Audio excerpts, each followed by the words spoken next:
Hello again, everybody. Now it's part 2 of our atomic radiation lecture number 3 in the optical system course, academic year 1920, senior students, electrical engineering. If you remember, we completed our part 1 in this lecture in this experiment where we have an incident light source, a laser source is incident, and we have a material with a dimension delta Z, and then we have a detector. And we are examining how many electrons or how many photons will reach this detector after passing on the material. And the main debate here is, does the number of the photons will increase or decrease with respect to the number of incident photons? If you remember, we have three types of conditions that can happen, or actually that happen inside the material.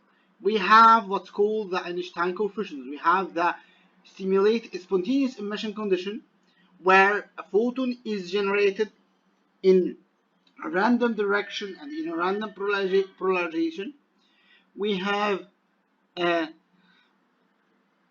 absorption coefficient, where photon is captured by the electron and the electron is transferred from E1 to E2. And finally, we have what's called the spontaneous emission, where one photon is incident to the material and two coherent photons are output from the material. The incident one and another one come from the electron transfer from E2 to E1, where the output electron or the resultant electron from the electron the resulted photon from the electron motion is in the same phase, in the same direction, in the same polarity, in the same frequency with respect to the incident one. That's why we call these two photons that they are coherent photons. So if the stimulated emission phenomena is dominated, that means that you will have number of output photons greater than the number of input photons. However, if the absorption scenario or the spontaneous emission scenario dominated, we will not have this condition. So let's now return back to our experiment. We have an incident laser. We have an incident laser. We have a material with a dimension delta Z. We have a detector. The detector detects all the photons which are within this delta omega solid angle. So not every photon is detected. For example, if you generate a spontaneous photon with an angle like this one, like the mouse motion, as you can see, as you see, spontaneous emission results with a randomly generated angle of the photon. So if the photon is generated like that, it will not be detected in this detector, so it will not be counted. So only photons with this delta omega will be detected in this case. We have three conditions: spontaneous emission, stimulated emissions, and absorption. Now let's make it like that. Here is delta I. What's delta I? Delta I is the total intensity detected in this shaded region of the detector. So let's now start to understand this equation by matrix format. As you can see from this equation, we have the first column represents the photon energy. Either it's a plus sign or a negative sign. So when it's a plus, it means that this photon is reached the detector. When it's negative, that means that this photon is lost. If you remember, the only case where you will lose your photon is the absorption case. So simply, this is the absorption case. As you can also recognize it from this coefficient B12, which is also the coefficient for the absorption, by the way. So the negative condition is for the absorption. The positive condition is for the emission. We have here two different types of emission.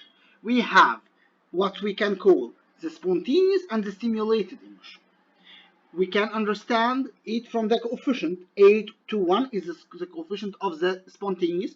So this row related to the spontaneous emission. However, this row is related to the stimulated emission. So here we have plus h mu, and here we have plus h mu, but this is stimulated, this is spontaneous. These photons are all coherent photons. They have the same phase, direction, amplitude, frequency, and polarization. However, these photons are randomly generated photons. Okay. The second column related to the rate I will get the photons. So this rate is simply the coefficient times rho. Let's remember it. If you remember here, I think one slide. Yes. So this term is the rate times rho. Rho is the intensity over the velocity, if you remember, and here's the coefficient. So as you can see, here we multiply the coefficient b21, for example, times the density, which is the intensity over the speed. So if we here I mu over Cn, we have the same term all over here, and we have also the b21 or the b12 here and there. However, for the spontaneous emission, we don't have rho. Let's now remember this. Yes, here we don't have rho. So you will not find the rho term here. However, we find only a term which is called delta mu. This delta mu expresses the bandwidth of our detector. Here you use a detector, a photon detector that detects the photons. This photon detector has a certain limit of bandwidth. For example, it detects the visible photons, for example. So its bandwidth is limited to visible. It detects the infrared, it detects the ultraviolet, it detects from the ultraviolet to the infrared. In all cases, it will have a finite bandwidth. So that's why we have the term delta mu here, as you can see in the spontaneous case. In all cases, we have the g of mu function, which is the line width function. Regarding this case, this is the polarization. As you remember, in the spontaneous case, you don't have a problem. All the photons will have the same polarization because it's a stimulated case. Sorry. In the stimulated case, all the photons have the same polarization. So you simply multiply by 1. In the absorption, you don't care because actually you are losing photons. So you multiply by 1. However, for the spontaneous, you have a random polarization. So maybe 50% of the photon will be S polarized and 50% of the photon will be P polarized. So what you will collect is 50% from what you will get, because it's a random polarization and not the same polarization. Now let's go to the angle, which is the amount, the similarity in the angle of the generated photons. In the case of the stimulated emission, you guarantee that all the photons have the same angle. You have no problem. In the case of the absorption, you are losing angle, you are losing photons, so you will not care again. However, for spontaneous emission, you are generating photons isotropically in all directions. However, you will only detect this amount of photons, the photons within this delta omega angle. So if you are generating in all directions, but you are collecting only delta omega, then you will get only delta omega over 4 pi. This is the ratio that you will get. And finally, this is the dimension of the material, which is N2 times delta Z, N1 times delta Z, N2 times delta Z. Here you use N1 because N1, here you are talking about absorption, you are taking electron from N1. However, here you are talking about emission, so you will taking electron from N2. So simply, this is the whole equation, which represents the whole data rate during or due to the 3 conditions. Again, you are not required to memorize such an equation. You are not required to drive such an equation. You are just need to understand this equation. So, as you can see, here we have 3 terms. We have, or actually we have 2 terms. You will find a term which is function in I of mu. And you will find another term which is not a function in I of mu. For example, in the exam, I can give you this equation given, and ask you a question. Where is the spontaneous emission term? Simply, you have to search for I mu, because in the stimulated emission and in the absorption, you are dependent on I mu. However, in the spontaneous emission, you are independent of I mu. So this term, the second term, the term on the right hand side of the plus sign, represents the spontaneous emission term. Why we are somehow interested in the spontaneous emission term? Because simply this spontaneous emission term represents a noise. This is a very important point. The spontaneous emission represents noise. Why the spontaneous emission represents noise? We are building laser. We are trying to build a laser. A laser is a device that can generate photons. All photons should have the same frequency, as you can see here, this orange delta Dirac function. All generated photons should have the same frequency, should have the same phase, should have the same amplitude, should have the same direction, should have the same polarization. They should be what we call coherent photons. In the case of the stimulated emission, you guarantee that the generated photons is coherent with the incident photon. So this is what you need. However, in the spontaneous emission case, you are generating a photon, but it's uncontrolled photon. You could not guarantee its phase, its polarization, its direction. So you are generating light, but not the light you need. Accordingly, this light, this photon, we consider it as a noise signal with respect to the signal we are actually generating, which is the coherent stimulated emission signal. That's why we will tag this term, the second spontaneous emission term, as a noise term. Then, let's turn now to this equation, to the part which is not the noise. Now, regarding this experiment, in order to have an amplification, that means you should have output photon greater than the input photon. If the output number of photon is greater than the input number of photon, that means you amplify your light signal. That's why if we have the term di mu by dz, which represents the rate of change of the intensity with respect to the distance z, which is the horizontal distance here. So di by dz simply is the ratio between the output intensity to the input intensity. So simply you are searching for di by dz to be greater than 1. So in order to make di by dz greater than 1, you are simply, okay, please first note that we get rid from this red term, the nice term, and we say that di mu by dz equal some big mathematical term times I of z. Accordingly, you need this term, which we call it gamma, to be greater than 1. If gamma is greater than 1, then the output light is greater than the input light. If gamma is smaller than 1, then the output light is smaller than the input light, and you are attenuating your light.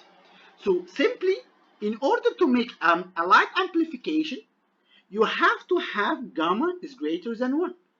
To make gamma greater than 1, simply what you need is to make N2 greater than G2 over G1 times N1. And then we will call this as the condition for gain. You have to keep it in your mind all the time. The condition of gain is the condition where you seek for N2 greater than G2 over G1 times N1. If you succeed to settle this condition, then you will be 100% sure that the output light is greater than the input light.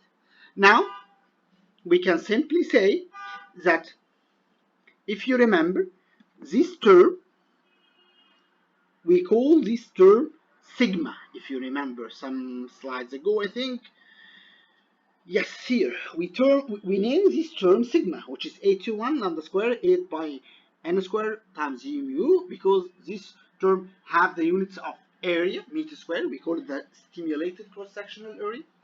So simply, if you multiply, uh, sorry here, okay. So if you multiply this term by G2 over G1, just G2 over G1, we will call it the absorption cross-sectional area. So the only difference between the absorption cross-sectional area and the stimulated emission cross-sectional area is the term G2 over G1. This is the only difference. Okay. Now to finalize this lecture, let's simply go to this equation, this example. Actually, it was, I believe, maybe last year or the year before final exam question. Here, let's start reading the exam. The spontaneous emission profile for a certain transmission can approximately be the shape shown below. This is a line shape function.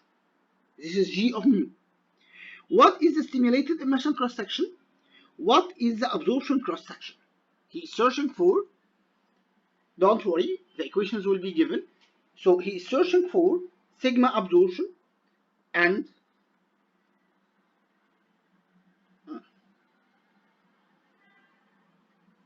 I'm sorry. Yeah, and he is searching for sigma stimulated. So sigma stimulated, let's start with sigma stimulated, equals 8 to 1 lambda square 8 by n square times g of mu. This is simply the sigma. Let's start now to solve this equation. Sorry. 8 to 1 is given, direct substitution. Lambda, you can easily get lambda from here. How we can get lambda?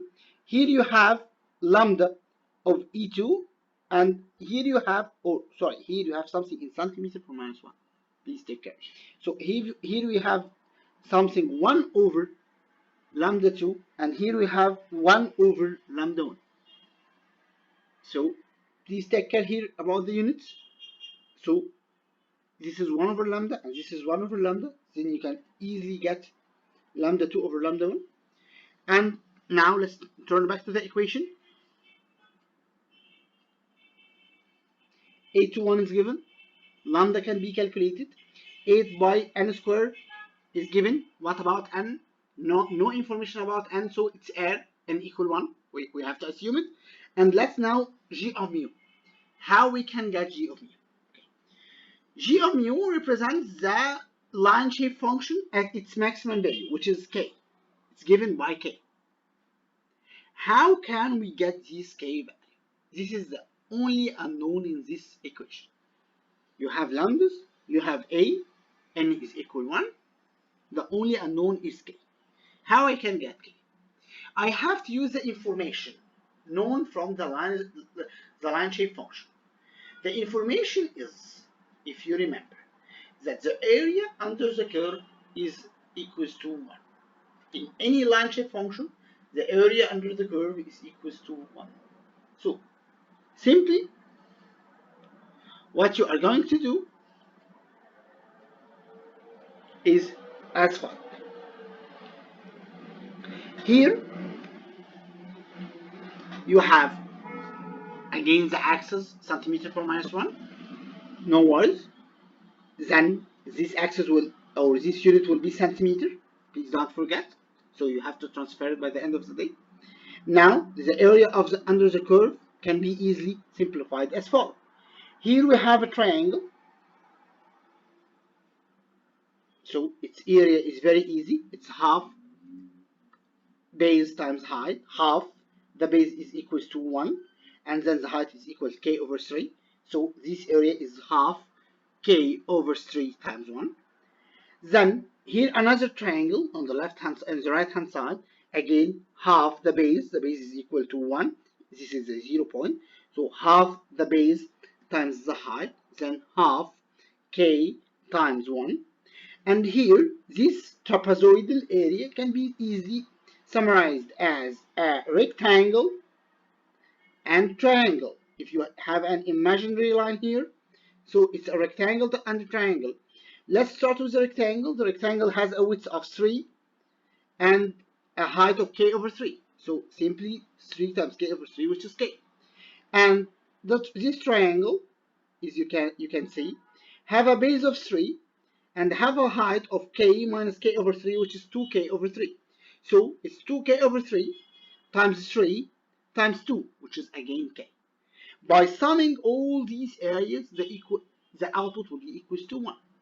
Using this equation, please know that the output is equal 1, and then you can get k. But please remember that k unit will be centimeter. However, in this equation,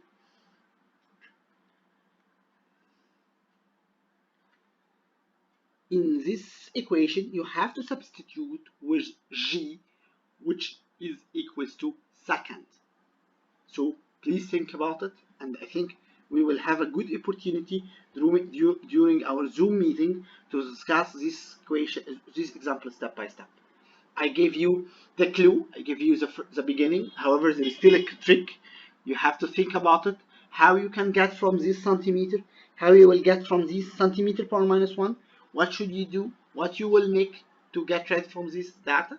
So please think about it, and let's meet in our Zoom meeting, inshallah. Thank you very much for your concentration. This is the end of the atomic radiation lecture. See you in our Zoom meeting and then in our next lecture. Thank you.